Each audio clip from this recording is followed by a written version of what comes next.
হাইয়া আলাস সালাহ, ঘাড় ফিরিয়ে চলে যাচ্ছ, এই গর্বের দিন টিকে থাকবে তো? You will be very proud for this that I am a very young and steady. এটা ঠিক থাকবে তো? তোমার এই জওয়ানিকে তুমি ধরে রাখতে পারবে তো? তোমার এই জওয়ানি ঢলবে না তো? ভালো করে ইয়াদ করো, আমি তোমার বড় মেহেরবান আল্লাহ তোমাকে বলছি, একটু ঝুঁকতে শেখো। কি আছে তোমার কাছে গর্ব করার মতো? একটা জিনিস আমাকে দেখিয়ে দাও। আল্লাহ দেখিয়ে দিয়েছে তোমার কাছে তিনটে আছে। তিনটি কি কি? এক, পায়ের নখ থেকে মাথার চুল পর্যন্ত নাপাক ছাড়া আর পাক বলে কোনো কিছু নেই তোমার কাছে। দেখাও একটা জায়গায়, এই জায়গাটা পাক আছে, বদবু ছাড়া খুশবু বের হয়, দেখাও। পুরুষ হওয়ার মেয়ে ছেলে দেখাও না। খুলিকাল ইনসানু মিন নুতফা। আমি আল্লাহ জিজ্ঞাসা করছি, তোমার পরিচয়টা আমাকে শোনাবে। পরিচয়টা কি আছে আমাদের কাছে ওই পরিচয় ছাড়া? Few back days we everybody were of a drop of a dirty fluid, nothing else. আমরা সবাই, আল্লাহ আমাদের পরিচয় জানতে চাইছেন। খুলিকাল ইনসানু মিন নুতফা। আমরা বড় ওই নাপাক মনির কাতরা থেকে আমরা জন্ম নিয়েছি। আমাদের পরিচয় few back days we are a drop of a dirty fluid. আমরা এক বিন্দু নাপাক মনির কাতরা, এর চাইতে বড় পরিচয়। আচ্ছা, তোমার পায়ের নখ থেকে মাথার চুল পর্যন্ত একটা জায়গা দেখাবে যেখান থেকে খুশবু বার হয়, দেখাও। নাক থেকে যদি করো, স্বামীও পর্যন্ত বলবে নাকটা একটু ঘুরিয়ে ওই দিকে। মুখ দিয়ে অক করো যদি, তো ছেলেমেয়েরা বলবে আম্মু তুমি এটা কি করছো? পায়খানা পেশাবের রাস্তা দিয়ে হলে তো কথাই নেই। কান থেকে যদি কিছু বেরোয় তো কথাই নেই। চোখের এই জায়গা থেকে যদি বেরোয় তো পাশে কেউ বসতে দেবে না।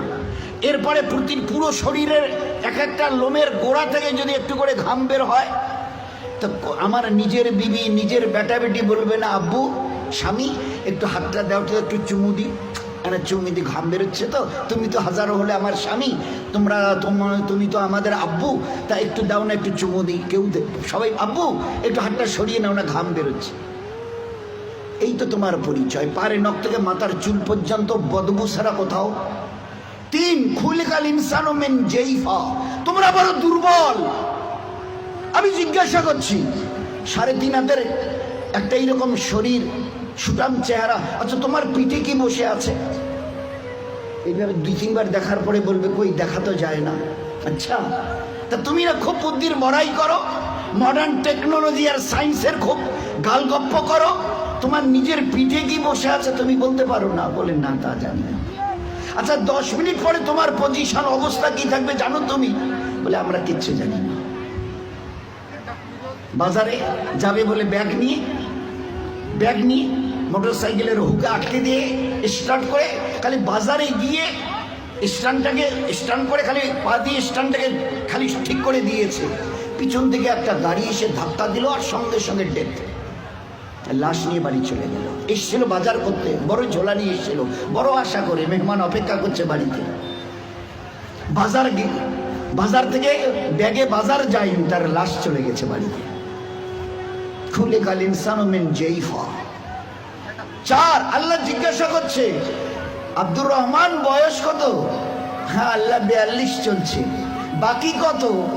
I know nothing about my age. Nurjahan তোমার বয়স কত চলছে? আল্লাহ 45 চলছে। আচ্ছা এরপরে আর বাকি কত? তা আল্লাহ আমি কেমন করে বলবো? না না, তোমার নিজের বয়স। তাহলে তা তো জানি না। এই তো তোমার অবস্থা, এই তো তোমার অবস্থা। তুমি এক বিন্দু নাপাক, তুমি বড় দুর্বল, তুমি বড় বদবুদার, আর তুমি তোমার নিজের 10 মিনিট পরের অবস্থা তাও তোমার জানা নেই। এরপরেও যে আল্লাহ তোমাকে তিলে তিলে তার দয়ায় এই সেকেল সুরত আর এইরকম হায়াত দিয়েছে, একবারও তার কথা ভাবো না। একবারও তার কথা ভাবো না যে কত দয়ায় তিনি তোমাকে প্রতিপালিত করেছেন। দেখবেন সবাই, আমরা তো ওই সময় থাকি না, ওখানে মেয়েরাই থাকে। বাচ্চা যখন জন্ম নেয় না, তো যারা দাদি নানি চাচি যারা ওখানে ভিতরে থাকে, ও তারা এবারে বাচ্চা বের হবার পরে এবারে হাতটার নখগুলো ভালো করে দেখে, টাকে কান টানগুলো ঠিক আছে কিনা, সব কিছু চোখ টোকগুলো, হ্যাঁ ঠিক আছে গো, ঠিক আছে, খবর দাও, বাচ্চা ছেলে হয়েছে মেয়ে হয়েছে, ঠিক আছে, সব ঠিক হয়েছে। সব আছে, চোখ আছে, বুরু আছে, মাথায় চুল আছে, হাত পা ওর নখটুকু পর্যন্ত বেশ গজিয়েছে। আচ্ছা, তো মুখে দাঁত কটা নেই কেন? কখনো ভেবেছ? এ জগতের ইনসান, ভেবেছো কখনো? সব বলছো ওকে, আচ্ছা দাঁত কটা যে নেই? আল্লাহ জবাব দিয়েছে তোমাকে বাঁচাবার জন্য। ওই সময় তোমার মুখে দাঁত কটা, যে আল্লাহ তোমার সব কিছু দিয়েছে, হাতের পায়ের নখ পর্যন্ত আছে, 2-4-5 দিন পরে কেটে দিতে হয়, সেখানে দাঁত কটা দিইনি কেন? তোমাকে বাঁচাবার জন্যে। আমাকে চেনো আমি কত বড় মেহেরবান তোমার জন্যে, শুধু তোমাকে বাঁচানোর জন্যে। তোমার মায়ের পেট থেকে বেরিয়ে আসার সময় তোমার মুখে দাঁত কটা দেয়নি। যদি দাঁত কটা পেতে না, তো মায়ের সিনার ওই নরম গোশে স্তনে কামড় দিয়ে দিয়ে ক্ষতবিক্ষত ঘা করতে, 3-4 দিন ওইভাবে ঘা তাজা হওয়ার পরে মায়ের চোখের সামনে তুমি তরপাতে, জবাই করা মুরগিকে যেভাবে তরপাতে দেখো, ওইভাবে মায়ের সামনে তরপাতে, আর তরপাতে তরপাতে মরে যেতে তুমি। তোমার মা একটাবার বুকে তুলে তার নিজের সিনা তোমার মুখে লাগাতো না, এই জন্য তুমি কামড় দিয়ে ঘা করে দিয়েছো।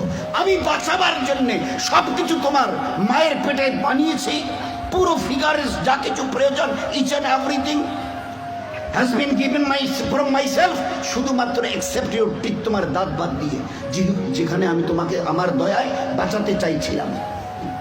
ওই জন্য দাঁত কটা দিনই, নয়তো মায়ের স্তনকে কেটে ছিন্ন বিচ্ছিন্ন করতে, মায়ের চোখের সামনে তরপাতে তরপাতে তুমি মরে যেতে। একটাবার চিন্তা করেছো আমার কথা? তোমার প্রতি কত দয়া করেছি।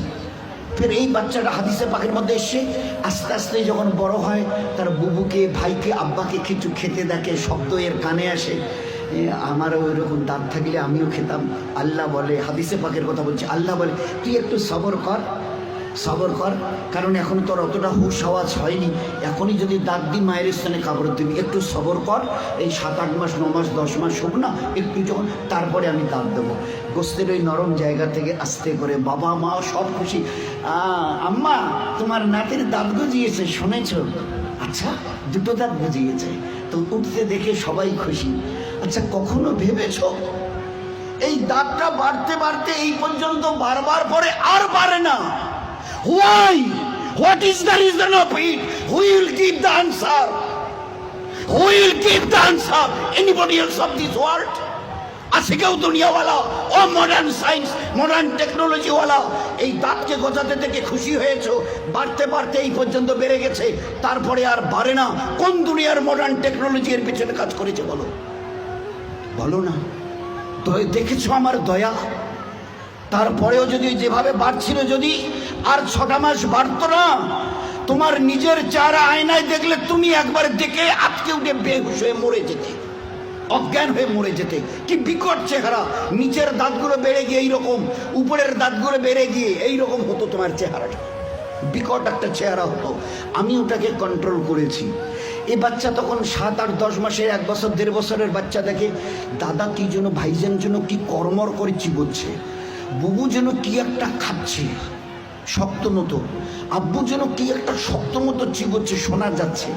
আসমান থেকে আওয়াজ আসে, তুই একটু সবর কর না, তোকে হালকা জিনিস খাওয়াবার জন্য যে দাঁতটা এখন দিয়েছে ওটার নাম হচ্ছে দুধ দাঁত, এর ক্যাপাসিটি কম, হালকা জিনিস চিবোতে পারবি, শক্ত জিনিস চিবোলে না ও দাঁত ভেঙে যাবে, তো তুই একটু সবর কর। ফের কদিন পরে একটা করে নড়া শুরু করে, আম্মু এ দাঁতটা নড়ছে, ফের একটা একটা করে 32 টাকা আমি ট্রান্সফার করি, ফের ওখান থেকে গজানো শুরু করি।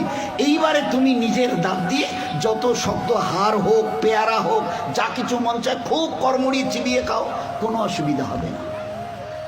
এত বড় দয়ার দান দেখেও তুমি একটাবার আমার সামনে ঝুঁকাবে না? আচ্ছা, আমার কাছে তোমাকে ফিরে আসতে হবে না? বলো বলো যে ফিরবে না, ফিরবে না। আজ তুমি আস্তিন গোটাও, লাল চোখ দেখাও, আমার জমিনে দর্প ভরে পা রেখে চলো। আচ্ছা, তোমার কি মনে হয় তুমি আমার সঙ্গে মোকাবেলায় আসবে? আসবে? তোমাকে সেজদা করতে না, না, ওসব আমাদের দ্বারা হবে না। হয় হয় হয়, কি আছে তোমার কাছে গর্ব করার মতো? আর আমার সঙ্গে তুমি পাল্লা দেবে, মোকাবেলায় আসবে, কি আছে তোমার কাছে বলো না? এর মাস আজকের যেটা ফুলছে মাসল, এটাকে না আর এই দিকে ঝোলা মানে ফুলাতে পারবে না। শত চেষ্টা যদি করো তো উপরের দিকে নয়, নিচের দিকে ঝুলে থাকবে। যে দাঁত আজকে কর্মড়িয়ে অন্যের দিকে লাল চোখ করে তাকাও, এই চোখ আজ বাদে কাল ঝাপসা হবে। এ দাঁত তোমার কাছ থেকে তোমাকে জিজ্ঞাসা না করে বিদায় নেবে। এ কালো চুল তোমাকে না বলে সাদা হবে। এ শক্ত বডির মাসল এ তোমাকে না জিজ্ঞাসা করে গোশত আস্তে আস্তে চামড়া ঝুলে থাকা শুরু হবে। আমার কাছে কি তোমার কাছে আছে মোকাবেলা করার মতো? কিছুই আমি করব না, শুধু তোমার বয়সটুকুকে একটু যদি বাড়িয়ে দিই। ও আম্মেরহু নুনাক্কিসহু ফিল খালক, মায়ের পেট থেকে বের হয়ে যেভাবে মুখ থুবড়ে পড়েছিলে, নিজের পায়খানা নিজের হাতে ওইভাবে ছেনিয়ে নিজের মুখে দিয়েছিলে না, আমাকে তুমি কি দেখতে চাও? একটু যদি হায়াতটুকু বাড়িয়ে দিই, মুখ থুবড়ে পড়ে থাকতে হবে।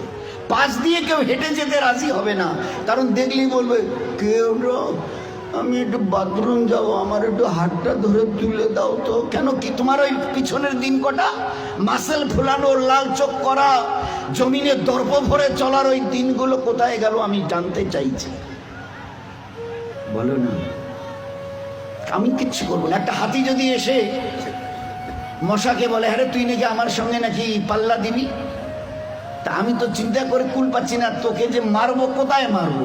আচ্ছা, একটা হাতি যদি মশাকে মারতে চায় কোথায় লাদ মারবে বলেন তো? তো আল্লাহ যদি আমাদের মতো 3 হাতের একটা কমজোর নাপাক ইনসানকে আল্লাহ যদি টোকা দিতে চায়, তো আল্লাহ কি জিজ্ঞেস তোর কোথায় টোকা দেবো বলতো? আমি আল্লাহ 7 আসমান জমিনকে একদিন আমি আমার হাতের তালুতে নেব। লিল্লাহিল ওয়াহিদিল কাহার, 7 আসমান ও জমিনকে আমি একদিন আমার হাতের তালু। তো ও আল্লাহ কত বড়! আর ওই আল্লাহর মোকাবেলায় যদি আমি আসি, তো আল্লাহ কি বলবে? ওই হাতির মতো মশাটাকে যদি বলে আরে তোরে আমি কোথায় ধরি আর কোথায় মারি বলতো? আর এই মশা যদি দ্বন্দ্ব নেয়, হ্যাঁ হ্যাঁ আসেন না, হোক মোকাবেলা হয়ে যাবে। তো বলেন আজকের খুব চিন্তা করি, আমি যদি হায়াতটুকু বাড়িয়ে দিই, মুখ থুবড়ে পড়ে থাকবে আর নিজের হাতে পায়খানা ছানবে, পাশ দিয়ে কেউ যেতে রাজি হবে না। ওই দেখলে ডাকবে আসুতে মুখানা ধরো তো না, বাথরুম না বসি তোলো তো। কেন তোমার ওই দিনগুলো কোথায় গেল? এইরকম বুক ঠুকা দিনগুলো তোমার কোথায় গেল? দোস্ত, ও দিন আসবে, ফের দুনিয়া থেকে বিদায় নিয়ে খোদার কাছে ফিরে যেতে হবে। আল্লাহ কুল্লু নাফসিন যায়কাতুল মাউত সুম্মা ইলাইনা তুরজাউন। কে আছো দুনিয়ায়? ঝুপড়িওয়ালার কুরসিওয়ালা কে আছো যে আমার কাছে আসবে না? শেষ কথাটা অনুরোধের সঙ্গে, আমরা যত ভাই এখানে এসছি, প্যান্ডেলের ভিতরে বাইরে, আমাদের যত মা বোন ওখানে ভিতরে আছে, তারা সবাই একটা কথার উত্তর দিই, নিজের ইচ্ছায় আমি দুনিয়ায় এসেছি, কারো উপরে ভরসা করে নয়, ডিপেন্ড করে। আমি আমার নিজের ইচ্ছায় এসেছি। এরকম বলনেওয়ালা কারা কারা আছে একটু হাত তুলে দেখাবেন দয়া করে। আমরা পুরুষরা, আমাদের ওখানে পর্দার ভিতরের মা বোনেরা, আমি আমার নিজের ইচ্ছায় এসেছি। যেদিন আমার মন চাইবে আমি নিজের ইচ্ছায় যাব। আছে কেউ এ কথা বলনেওয়ালা দুনিয়ায় এরকম বাহাদুর? আমরা কেউ আসিনি, আমাদেরকে পাঠানো হয়েছে। উই হ্যাভ নট কাম, আমরা আসিনি, আমাদেরকে পাঠানো হয়েছে। আমরা ইচ্ছা করে যেতে চাইলে ইচ্ছা করে যেতেও পর্যন্ত পারবো না। তিনি যেদিন ডাক দেবেন আব্দুর রহমান আয়, তো শত সহস্র বাঁধনকে ছিন্ন করে চলে যেতে হবে। সকিনা রহিমা আয়, তো সমস্ত চোখের পানিকে ভাসিয়ে দিয়ে ওদেরকে চলে যেতে হবে। আমরা কেউ আসিনি, আমাদের পাঠানো হয়েছে। ওলামায়ে কেরাম বলেন, হ্যাঁ তুমি যদি বুক ফুঁকে বলতে পারো আমি আমার নিজের ইচ্ছায় এসেছি, হ্যাঁ তুমি আল্লাহর অনুগত হবার কোনো প্রয়োজন নেই, আল্লাহর ইবাদত তোমার করার কোনো প্রয়োজন নেই। তুমি যখন নিজের ইচ্ছায় এসছো, যা তোমার মন চাইবে তুমি তা করে যাও। হ্যাঁ, যদি বলো যে না আমি আমার নিজের ইচ্ছায় তো আসিনি, আমার দয়ালু আল্লাহ আমাকে বড় মেহেরবানি করে মানুষ করে দুনিয়ায় পাঠিয়েছেন, হয় আমি পুরুষ অথবা মেয়ে ছেলে, আজ এই 20, 30, 40, 50 বছরের হায়াত আমার, এই যে এটা আমি পেয়েছি, এটাও আল্লাহ পাকের আমার বড় দয়া মেহেরবানি। তা যদি না হতো, তো আমার আল্লাহ যদি দেখতে চাইতেন আমার মায়ের পেটে থাকাকালীন, আল্লাহ ওখান থেকে আমাকে বিদায় করে দিতে পারতো। বহু বাচ্চা মায়ের পেট থেকে ওইখানে বিদায় নিয়ে চলে গেছে, এক ঝলক আল্লাহ দুনিয়া দেখতে দেয়নি। কি বলতে চাই যে আল্লাহ আমাদের সঙ্গে বড় দুর্ব্যবহার করেছে হায়াত দিয়ে। তো আল্লাহ বলতে চায় যে তাহলে তুমি কি বলতে চাও আমি একটু ভুল করেছি নাউজুবিল্লাহ? হায়াত দিয়ে, জওয়ানি দিয়ে, তাকত দিয়ে, ইচ্ছা যদি আমি করতাম না, মায়ের পেটে মোরা বাচ্চাকে তোমাকে বের হয়ে আসতে হতো, এক ঝলক দুনিয়া দেখতে পারতে না। এই জন্যে আমরা যারা সাথী পুরুষরা আছি, আমরা যারা পর্দার ভিতরে মা বোনেরা আছি, একটু আল্লাহকে চিনতে চেষ্টা করি। আমরা আসিনি, দয়া করে আল্লাহ পাঠিয়েছে। যেতে চাইলেও নিজের ইচ্ছায় যেতে পারবো না, আল্লাহ যেদিন ডাক দেবে যেতে হবে। আসা যাওয়া দুটোই যখন আল্লাহর ইচ্ছায়, তো মাঝখানের এই কটা দিন নিজের ইচ্ছায় চলে জীবনটাকে যেন বরবাদ না করি। দুনিয়ার জীবনও বরবাদ হবে, আখেরাতের জীবনও বরবাদ হবে। বরবাদের লাস্ট কথাটা হলো এই, তুমি আমার ইবাদতকে ছেড়ে দাও, দুটো জিনিস তোমাকে আমি দেব।